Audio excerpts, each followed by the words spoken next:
Welcome to the Businessmen and Women of Color podcast. I am your host, Ann Alston, and it is my pleasure to bring quality programs to all of you.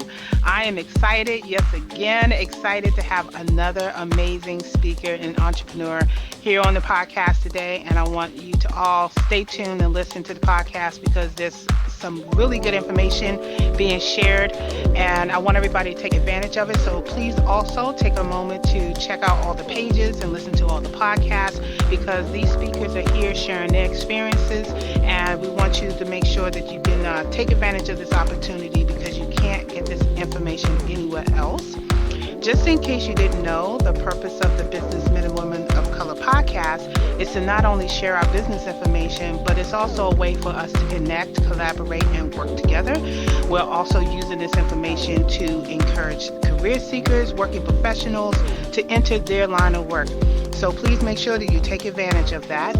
We also want to take a moment to thank our corporate sponsors, our family of authors, Butler Armstead Consulting Solutions, Human Resource Learning Center, J&F Enterprises, and Women Offering Wealth, along with our other business partners and sponsors who's helping to make this event a success. So today we have on our podcast an extraordinary gentleman who I find fascinating because this is why we foster our youth. Just hearing and reading his bio just makes me really proud that he was able to turn a situation and make it into an entrepreneurship opportunity. So with that, I want to bring on Richard Adams. Richard Adams has a phenomenal business as a barber, and I'm just going to read a little bit from his bio. It starts off as, life is what you make it, so make something happen. After being fired from every job he's ever had, Richard did just that. He made something happen. Growing up as the youngest and the only boy of the family, he's always had a point to prove and a voice to be heard. He was very big on college and medical profession. However, he felt that this wasn't really his purpose. So he's quit school to be an apprentice as a barber apprentice at the age of 19. By the time he was 21, he was already cutting hair at Aiken County Detention Center, which led to a further opportunity at Augusta Technical College as a barber instructor. When he turned 25, however, he opened up his first barbershop, which is called Hats Off Grooming Lounge, and he also opened up another barber school, which he's going to talk about here on the podcast. By the time he finished with all that, he decided to become a motivational speaker and also obtain his certification as a life coach and motivational speaker. So with that, I want to hear more about Richard Adams. So Richard, welcome to the podcast. Thank you. It's a pleasure to be here with you. No problem, no problem. So tell me, Richard, I mean, I read a little bit of your bio and everything, and I'm very impressed that you decided that, hey, college is not for me. I know this is where I want to go, but you took a leap of faith to be a barber, and then that turned into an amazing opportunity to open your business. Tell us about your journey and how you derived at that. Well, as you said in the bio, it was quite interesting. I'm the youngest and the only male child of my family, and all my sisters are in the medical field. And I was faced with this insurmountable pressure about, well, what are you going to do in the medical field? Being the youngest and the only boy, naturally they expected me to at least follow in the same footsteps as my elders, if not be slightly greater than they. They were all extremely smart. I was lazy. I did just enough to get by. And when I didn't feel like doing that, I didn't do that either. Well, I made my way through high school because not graduating was not an option. And so when I finished high school, I had no clue what I was going to do with myself. No clue whatsoever. I remember sitting on the steps at my parents' house, and I just said, Lord, just let something fall out the sky in my lap. I don't know what I want to do with myself. I was considering going to Job Corps, which is pretty strange having graduated from high school and considering an option like Job Corps. But I had no clue what I wanted to do. I started cutting hair when I was 12 years old, and I was good at it. And I said, I think I should probably give this a shot. Meanwhile, my parents were not trying to hear it at all. My dad was extremely adamant about me going to college and finishing school and obtaining that medical degree. My mother, she wanted me to go to college, but you know how mama is about that boy. So she was like, well, I tell you what, as long as you staying out of trouble, you're not out there doing stuff you don't have any business doing, and you get nobody pregnant, I got you. I'm gonna support you 100%. So essentially, I went to college and I did fairly well while I was in there. I ended up conditioning myself to go into the radiology program. And just before they let you into the program, you have to do a test and you have to do an interview, all those good things. But just before entry into the program, you have to go on an actual tour of the medical facility. And as we were going on a tour, I'm literally back against the wall, hands on the wall. I don't want anything to touch me. They're rolling people through on the gurneys. I don't want any of Oh, the wow. implements, tools, the sick patients. And it was at that moment I realized and I acknowledged the fact that I lacked the compassion needed to work in the medical field. Um, I'm definitely a people person. I'm definitely a compassionate person, but it takes a large degree of compassion to be a caregiver. And Mhm. that just was not for me. I went home and I told my mama I quit. I don't want to go back. Matter of fact, I ain't going back. And Wow. so Okay. she said, So well, let me stop you there because I have a couple questions for you. okay. Okay. So stepping back to when you decided to go to college because of the pressure of the medical field, were there ever an opportunity for you to be able to tour what you were getting into before you went into college, or you just kind of was just okay? I just got to go in because my parents is saying this is what I got to do. Well, it's a little bit of both. I never had an opportunity to get physical or become hands-on with it. I had a lot of examples around me, like I said, with my sisters being in the medical field, and I had some cousins. I had one of my cousins. Her husband was the CEO of a hospital in Rock Hill, South Carolina. So, I had the opportunity to be around it, not necessarily get in there and get my hands dirty and my feet wet. Okay, so because of that, do you think you would have easily not go to college if you had that experience early on? Yes, Okay, definitely, 100%. 100%. So, okay, so after you decided this is not what I'm going to do, what did you do then? You just said, okay, I'm good at doing barbering. Let me just focus on that. Yeah, let me just focus on that. And it was actually funny because around that same time, my stepdad came home and he was said, "Hey, I just came from the barbershop. Mr. Moody has an opportunity for. They're looking for somebody to train. They're looking for an apprentice." And I'm like, "Okay, exactly what is an apprentice? I didn't know what an apprentice was." And so my mom was like, "It's where you go and you start work immediately. You're training up under a licensed professional." And you don't have to go to school. You don't have to sit in the classroom setting. I'm like, what? Well, that's me right there. No school? Yes, I'll do it. And it's funny because I was always a hard worker. When I began my apprenticeship, I had 3 jobs. And I worked every day of the year except for Christmas for about 2.5, 3 years straight. Working was no issue. I did not mind working and didn't mind working hard or long at all. But when the opportunity to become a barber was presented to me, I jumped on it. And so at 19, I began my apprenticeship, and the wheels like took off. I flew from that moment on. Wow. So you went there and it kind of flew off from there, and you were able to just embrace doing the barber shop and knowing people, getting to know people. And I kind of want you to speak to some of the people out there who are barbers or who are young or like you who want to do barbers.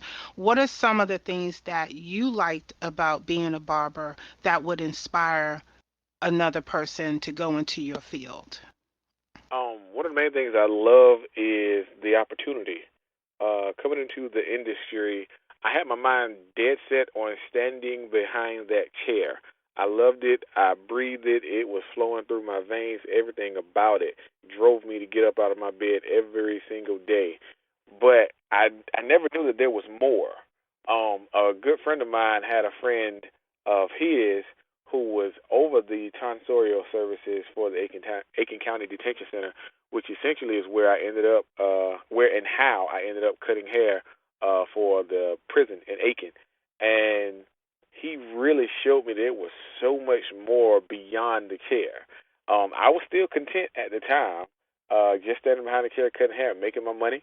It gave me freedom. I had liberty to where I could, pretty much come and go as I please. It did require a great deal of structure because, of course, if you're not at work, you're not making money.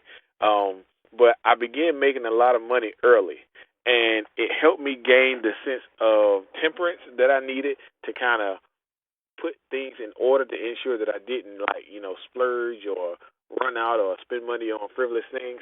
It gave me a sense of identity, if you will, because a lot of my peers were in college, and whereas when it came time for them to graduate college and they were getting these entry level positions and they was coming in making the $20,000 and the $30,000 a year, I had been making that kind of money for the past 3 years.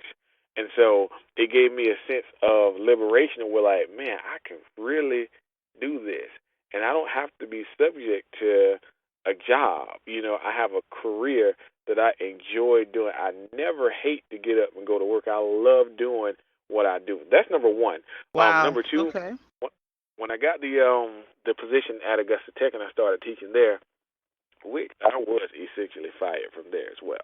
But I Okay, was so let's so exposed let's to. go back. Okay, why were you fired from these different jobs? Okay, why what happened? Is it going back to what you said in the beginning of your conversation that you just didn't want to do it? Well, I attribute it to the God factor. And I'll say that, meaning that God does all things well. He does not make any mistakes. And when He does a thing, He does it well. I believe with every fiber of my being that God created me to be a leader. I was never supposed to work for anybody. That is why I was fired from every job that I ever had. It would be situations to where, like, I would write a check that my butt couldn't cash. I get to run in my mouth a little too much. You Right, got to go. right, Or, I'm trying to tell the boss how to do his job, how to more effectively lead. And it was virtually impossible for me to stay in my place. I was like water. If there's a void, I was going to fill it. I kept taking charge. I kept getting the lead, getting ahead of myself, getting ahead of everybody else. And they did not like it because you are not in charge. I am. And I would essentially end up being ousted from that matter. I've always gone against the grain. When I taught at the college, one of the things that I got reprimanded for was riding my students around in my personal vehicle.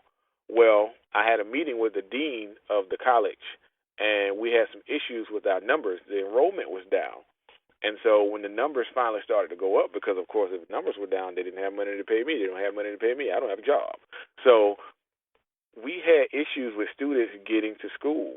My mind is saying, okay, well, if transportation is the only thing that's stopping you from coming to school, hey, I'll pick you up. Well, they had an issue with that. Well, you can't ride them around in your personal vehicle. I understand for insurance purposes and liabilities and all that good stuff. I got that. However, if they don't get to school, all of us are out of commission, you know. So right. we got to make this happen, or at least provide some mode of Mhm. transportation for these individuals to get to school. So it was things like that to where I would sort of kind of take charge, not being right, because I'm not saying that I was always right, but I would take a leadership role or take the authority that did not belong to me. Well, the only job that I've ever had that I have not been fired from is the one I created myself.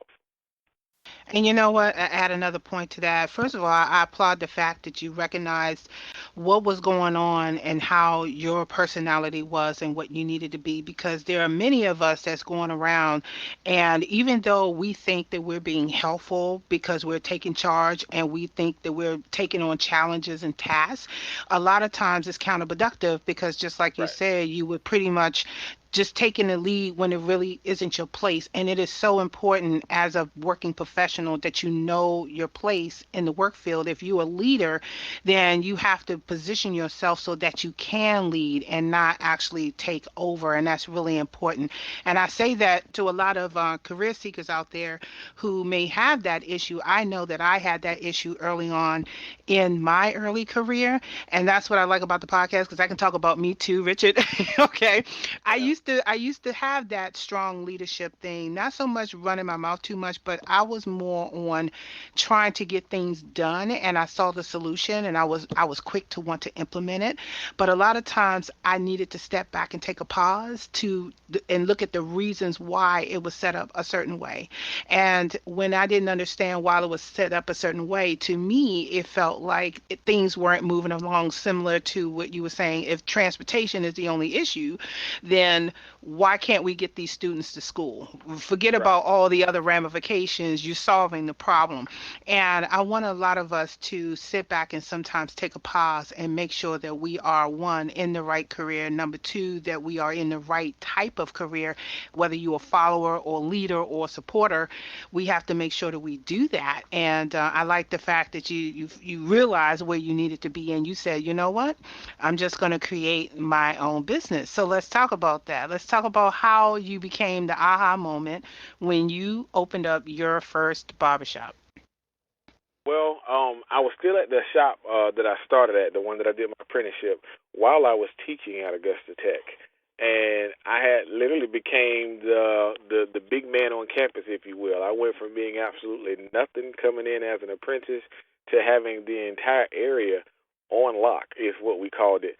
Everybody was coming to me to get a haircut, and essentially I just kind of hit the roof, and I needed to shatter that glass ceiling, so I decided to branch out and open my own shop. I was 25 at the time, the youngest in this area to ever have done so. And I opened Hats Off Grooming Lounge in North Augusta. The funny thing about it is I opened my barbershop right next to another barbershop inside of a building that housed another barbershop. So it was three barbershops on Oh the my same. goodness. Now how did that turn out? I'm pretty sure there was a lot of competition there.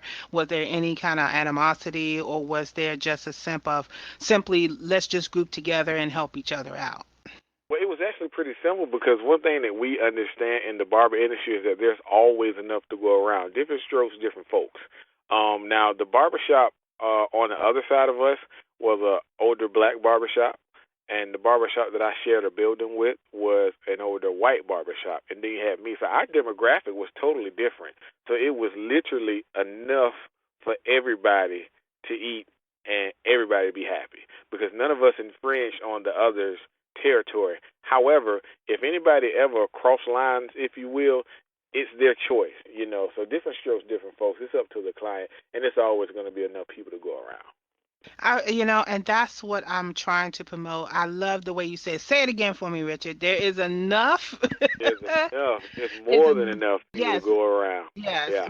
and that's the mindset that I want to portray with everybody who I talk to, for people who are listening, is that as a minority community, we have to get out of that mindset that this is my client and this is my Right. client. We're going to Right. always have clients. Clients are going to come whenever they're going to come, and we need to work together. But that is the epitome of what this whole thing is about, is doing what you're doing and spreading the word. And so I really love the fact that you and the people who you worked around did not, have any kind of conflictions. And I'm pretty sure it wasn't like happy all the time, but you guys had an understanding and everybody was able to prosper with that. And so I'm encouraging everybody to do that as well. So after you became and got your shot, what happened after that? When was it a turning point for you after that? Well, when I got the dismissal from Augusta Tech, I was actually, I think my feelings were a little hurt when I got dismissed from Augusta Tech.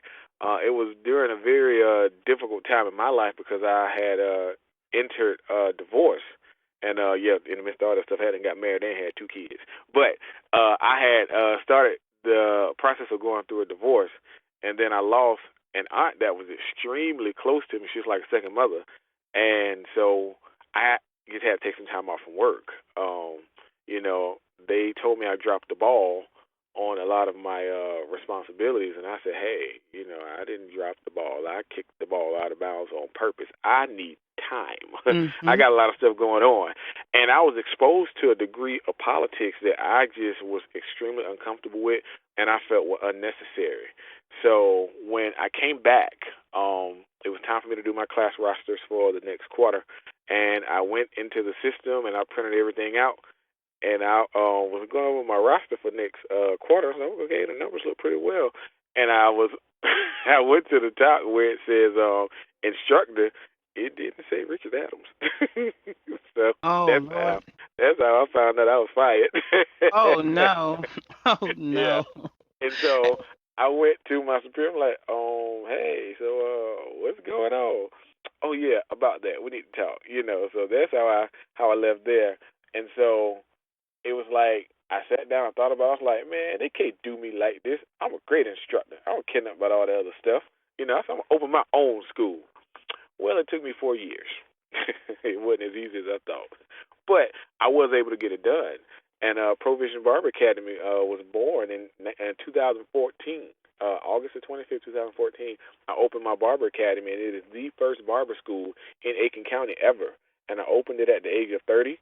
And as a young black man in the South, that's pretty paramount. A lot of my mentors and the people that I went to for advice and tutelage, they tried and wasn't able to do it.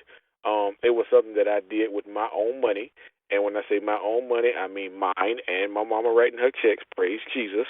But I didn't do any loans, didn't borrow any money from the bank because That's they wouldn't right. give it to me anyway. Okay, But okay. and so Did you I hear that, set every. everybody? He said he used his own money. He didn't That's go to right. the That's bank. He right. used his own cash and his mama. Thank you, Jesus. Yeah. Thank That's you, Jesus, for the checks, Mama. Thank you. Mama gonna okay. So ride for her baby boy. right. So you opened up your school, and so how many students did you start off with in the beginning? It was so funny because I literally did not know if anybody was going to show up. I didn't know. I just did it.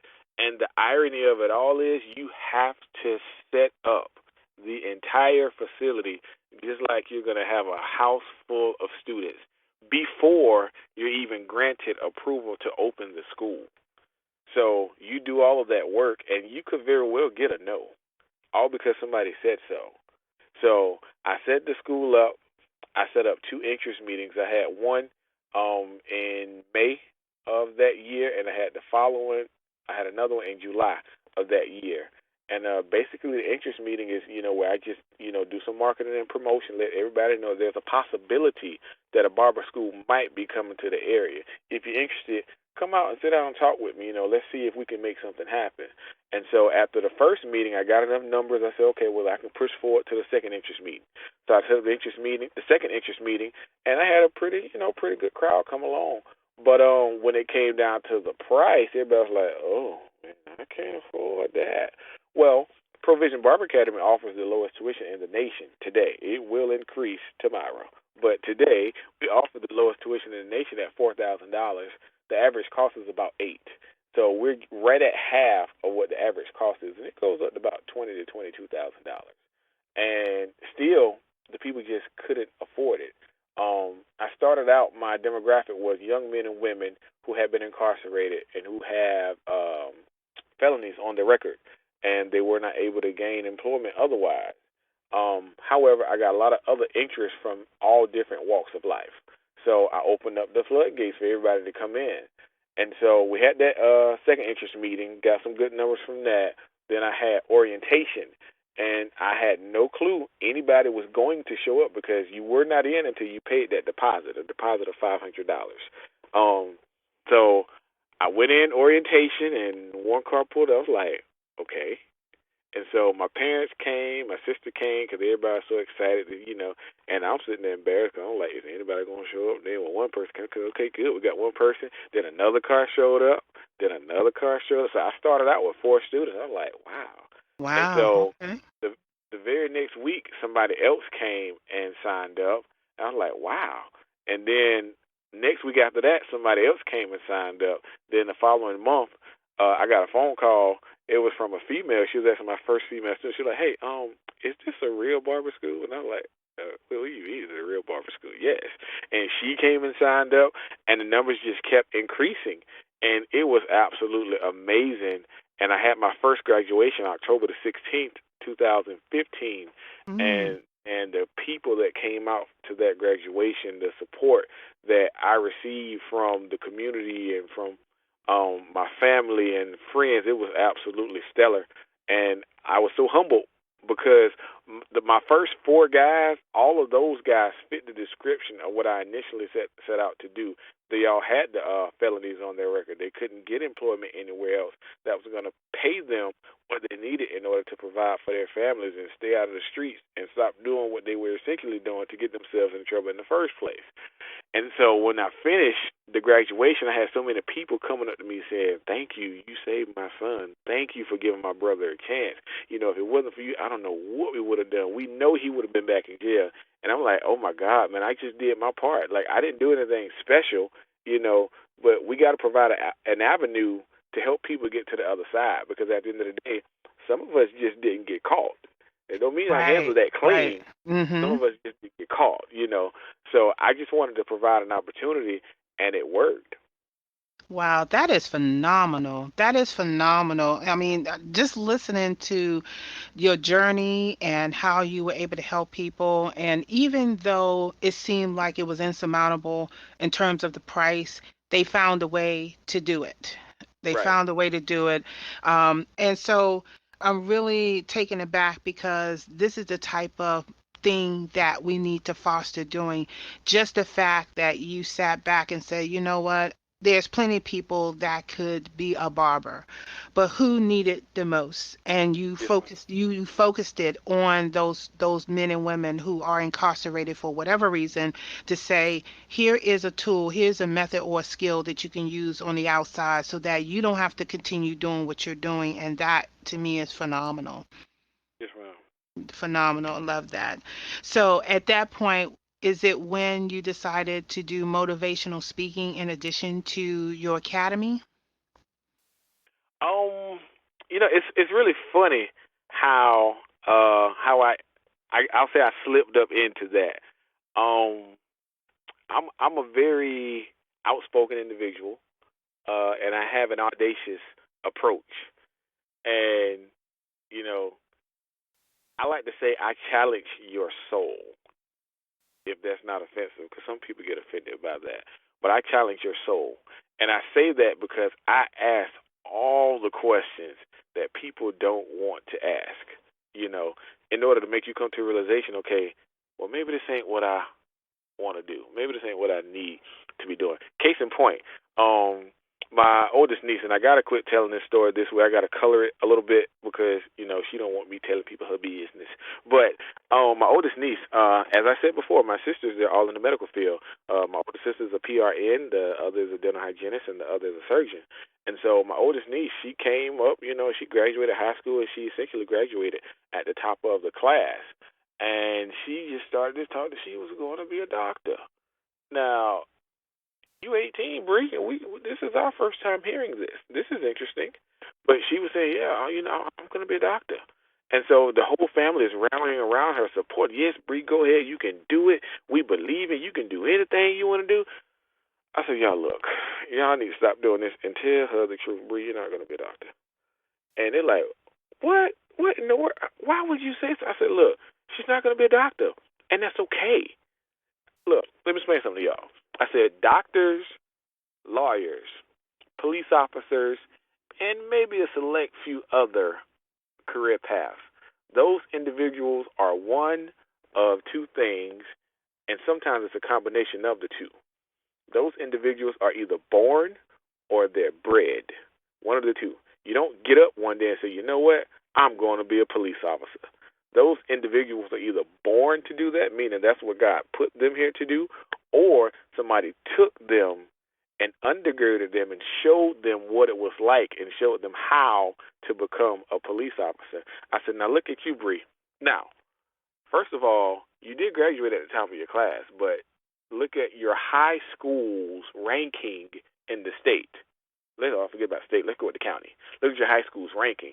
So although you're at the top of that class, in comparison or competition to the nation, you're not that great. Number one. Number two, I said, Bree, you kind of big.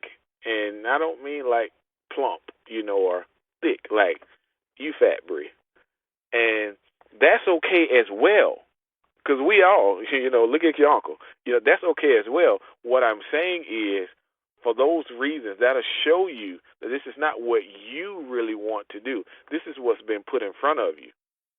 And there's other options. You have a slew of things and career paths that you can embark on besides doing this. Sounds good.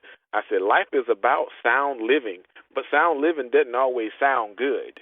So let's just deal with the real. I'm here to deliver a harsh reality that no one else is going to give to you because they love you too much. I love you, but I Mhm. love you just enough to ensure that Right. you get to where you're supposed to go. Right. But what does her weight have anything to do with pursuing the medical field? I just want to get some clarification around that. Health. That's it. It has nothing to do with her size or her being like unappealing or anything like that. She's a beautiful girl. Health. That's it. You're not health conscious. It's not like you have an issue that's causing you to gain weight or your size. It's nothing like that. But you're not health conscious, and you won't see many doctors who just aren't health conscious because that's what they do. Okay. All right. So how does she take all of this advice that you gave her? Because it does sounds very forward. Yeah. I wouldn't even know how to approach Yeah. that She comment. She actually said it was like a breath of fresh air. Hold on. After she caught her breath, because it was a harsh blow, but she's like it was like a breath It of fresh sounds like a air. harsh blow. It sounded Right, like a very harsh blow. right. She was like, but it was like a breath of fresh air because she was like, Uncle Richard, I was actually under that same pressure that you was, but it's like I kind of put that pressure on myself because nobody's told me that I had to be a doc. Nobody told me that this is the path. That she's like I did that to myself, and you helped me see that I don't have to do that because I'm still great. I'm still good, and I can actually do what I want to do. And Absolutely. matter of fact, I don't even know what that is. I need to figure it out, And so that's where we are now. We're figuring out exactly what it is that she wants to do, and I'm striving to help her propel into that instead of going and falling into the status quo, essentially. Okay, so just to add on to your point, I think it's important for us to not only help people figure out what they want to do, but also give them more than one option. I think for me as a parent, I never been a parent that says you have to do just one thing. Or I would just pretty much point out that I think you're good at this particular thing and then let them figure out if they actually like that thing that they're doing. Because while they might be good at it, they may not want to do that. For example, my youngest son, he's really good at video editing, but he got a certification in JavaScript and web development, but he doesn't like web development. He got it because it was part of his course. He's good at it, yeah, but that's not what he wants to do. He really wants to be a video editor. So, and I like the fact that you telling her the harsh truth. I think, I think for me, I probably would have said it a little bit differently. But and I don't, and honestly, and for just for my clarification, you could be fat or overweight and still be healthy. There's ways that you could do that. There's a lot of Oh people who yeah, think yeah, that being fat is not health conscious, yeah. and Oh yeah, I yeah, know definitely. plenty of doctors who are so overweight, but yet they are helping other people to be healthy. Just that's just my 2 cents on that. But I think overall, just helping someone figure out what their path is or what they can do, what they want to do, and what they're good at, those are the three things that people really need to plan. And just like you were trying to direct her on just making a plan for your life, it's really important to build that roadmap, because and you still build that roadmap even after you get to where you want to be, because like you said, things change. You never know what's going to happen. You have to constantly be ready to make the next move, and if you're not ready to make the next move, you're going to be sitting around figuring out, oh, what do I do? What do I Right. do? Right. So, what are some of the speaking games? Because you went out and got your certification as a life coach. And Right. so you've been doing some motivational speaking. Is it that type of speaking, as you said, very forward, or do you just pick a specific topic to talk about? What are some of the topics that you like to talk about?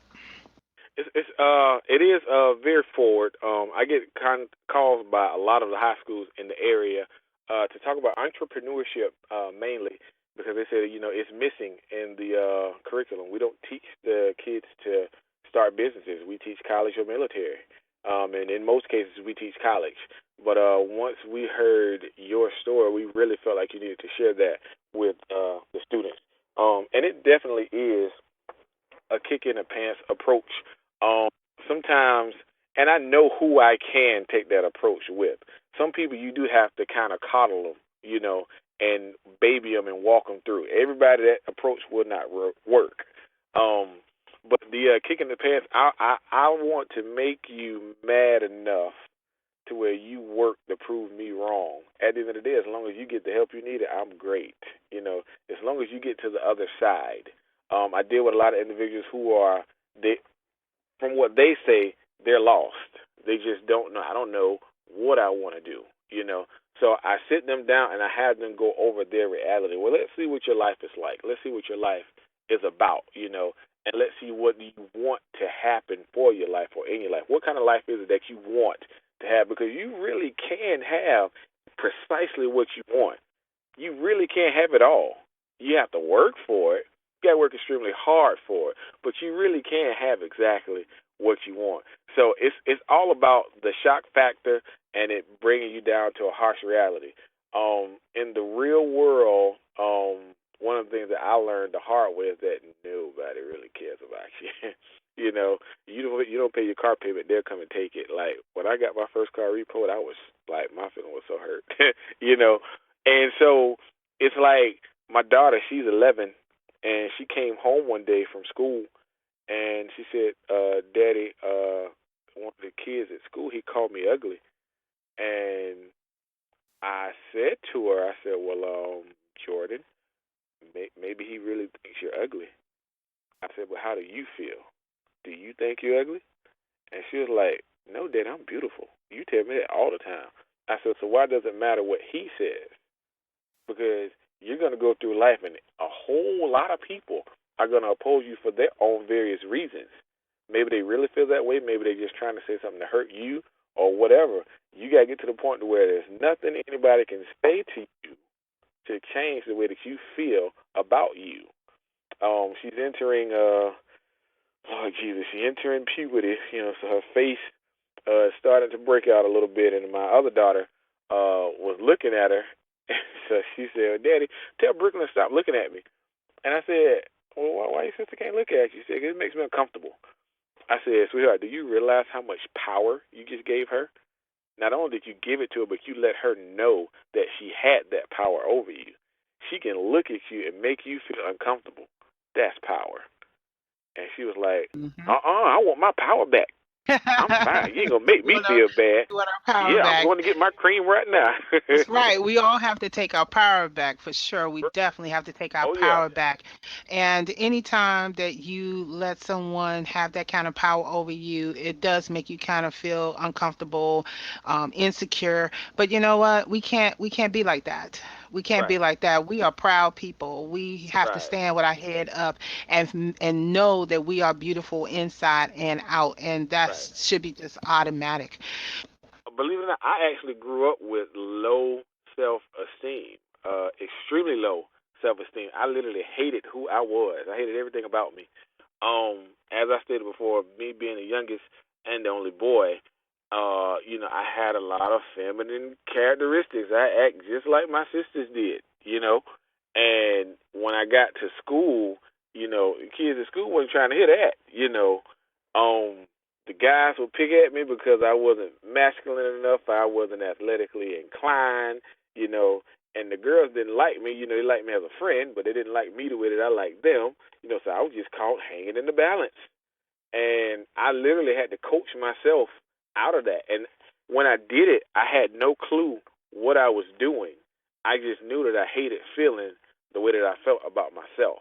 And so I would just stand in the mirror and I would tell myself things like, you're handsome, you're nice looking, you have high self-esteem, you feel good. I had no idea the principle that I was working in my life, even at a young age.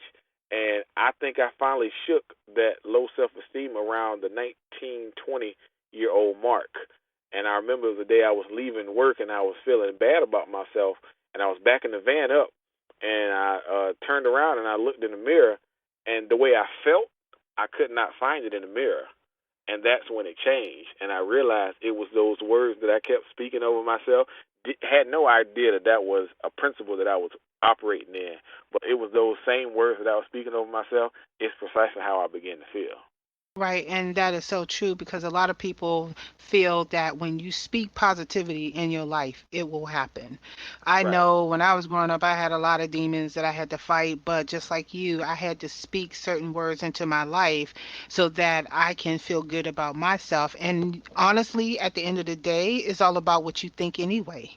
It's not Absolutely. about anybody else and what they think and how they feel about Yeah. you. You exhibit how you feel on the inside and outside, and everybody Yeah. else will see that. And to this point in my life, you can either like me or you don't like me. It's quite okay. But at the end of the day, it all depends on what I feel like. So, Richard, let me ask you. Okay, so you then grew this business. Now you have an academy, you have a barber business, and now in your bio, you're saying you opened up several businesses. How were you able to do that? Because this podcast is really important for those who want to start a business, and regardless if it's barber or whatever, I kind of want you to speak to them for a moment Okay. in terms of your motivation. Maybe give advice on some of the things that you had to do in order to make just opening up one or two business Okay. possible. Right. The main thing is sacrifice. That is the main thing. A lot of times, especially as black men and women, we like to look good. We like to ride good. We like to go on vacation and go out to eat because I love to eat. Oh my God! But a lot of times it's sacrifice. Making the necessary sacrifices in order to get what you want to have. As I said before, you really can have it all, but you can't have it all at the same time. So you got to pick and choose what's most important and what's going to take priority now. I'll be honest, I can't remember the last time I had a vacation. I can't, because I'm working all the time. My family just went to the beach with my immediate family, like my wife and kids, went to the family with my parents and my sisters on our family vacation while I stayed home and work. They wanted me to go. Lord knows I wanted to go and I needed the break. However, you can't make the type of things happen that I'm making happen and be chilling on the beach. That time will come. So it's sacrifice. That's the main thing because it's a great thing that I never had to borrow money from a bank to open my businesses. And, it's not that great because they wouldn't give it to me anyway. But the thing about it is, if all of my businesses failed yesterday, I could literally walk away free and clear because I don't owe anybody. And that's a beautiful thing. So making a sacrifice to take the money that I have and set it aside for business. Because when you have a business, you essentially have two mortgages. You essentially have two light bills, two water bills, two insurance, insurances that you have to pay. Everything is essentially multiplied by two if you have a business. And if you have multiple businesses, it's multiplied by even greater number. But making the sacrifices to get what I want in business has been the main thing. Not being able to drive the car that I felt I deserved or maybe wanted to drive, or not wearing the clothes that I may have wanted to wear. My best friend, he was telling me him and his fiance just came back from Costa Rica, and before that they went down to Cancun, and before that they went to Vietnam, all in the same year. And I said, man, B, I ain't been nowhere. I can't even remember the last time I've been nowhere. He was like, yeah, man, but when you turn 40, you're going to be chilling. And I'm going to be working, you know. Right. And It's so, hard work. It is hard work. exactly. So I have another barber shop that I literally owe $5,700 on the mortgage, and it will be paid in full. And that was something that I literally came up on. Um, the guy offered me a sweet deal with owner finance, and I financed it for 2 years. September will be 2 years since I had it, and he charged me 0% interest. And so the main thing I've learned is temperance, having sacrifice, and structure. You have to structure these things so that blessings can flow, and good things like that can happen to you, because it's not going to happen if things are out of order. When my barber school wasn't going in the direction that I wanted to go, my students were not exhibiting provision product, when they were not just doing what they were supposed to be doing, I never looked at them. I never pointed a finger at them. I got myself in the mirror. what is wrong with you? What are you doing wrong? And I sat down, I did some introspection, and I found what I was doing wrong, what I could do better, and what I could do different to get it better. And I employed those different mechanisms, and my numbers began to grow again immediately. It's constant, consistent, and persistent work, sacrifice, and definitely temperance and structure. Fantastic. So, Richard, this is a networking event and people are listening and people are participating. What do you need to help further your cause in terms of your barber school, your barber shops, your speaking engagements? What do you need from people who are listening to this podcast today for you to thrive? To give me a call, look me up on social media. Rich Perspectives Online is still under construction. It will be complete by the middle of May. But give me a call because my passion really is young black men. If we can get these men together, our daughters are going to have somebody very valuable to marry and take care of them and their kids when they get of age.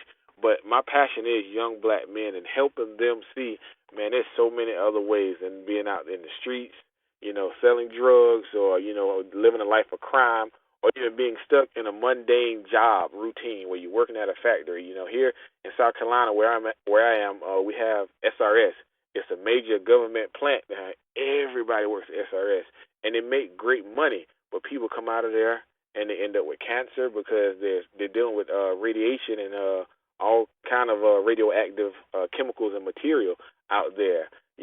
People are being afflicted with different types of ailments, from the chemicals that they use out there. We have Kimberly-Clark, we have Bridgestone, Firestone, all these major hubs right here in this area where people are literally making great money, but and I hate to say this word, but they're like slaves to the money or slaves to the job. They don't enjoy doing what they're doing. They're merely doing what they have to do. They're not thriving. They're only surviving. And so I want to show these guys that it's in you. It's 3 ways you can figure out exactly what it is that you're supposed to be doing or what you can do that'll make you a whole lot of money and make you happy at the same time. It's going to be your necessity, your passion, or a problem that you have. One of those 3. If you can figure out how to solve a need, that's one. Your passion, something that you're good at, that's natural. That's one. And then a problem that you have, coming up with a resolve for a problem. If you can deal with those 3, you can come up with something that you can do to make you a lot of money and sustain you and your family. Absolutely. That is so true. And you know what? I want to thank you so much, Richard, for being on the podcast today. Everybody who's listening, I hope you take this in because everybody has a story. Everybody has a journey of where they came from and where they're at and all the struggles and obstacles along with the accomplishments that come out of that. And what you're really going to hear and get out of these podcasts, including Richard's today, is that you can take your situation and you can turn it around and you can do phenomenal things like open up your own business or come up with a new product or service or just doing something that's better with your life that will impact someone else's life, which is always the ultimate reward for anything that's out there. And so with that, I want to thank you, Richard, for being on the podcast today and sharing us your stories. My pleasure. Thank you so much for the opportunity.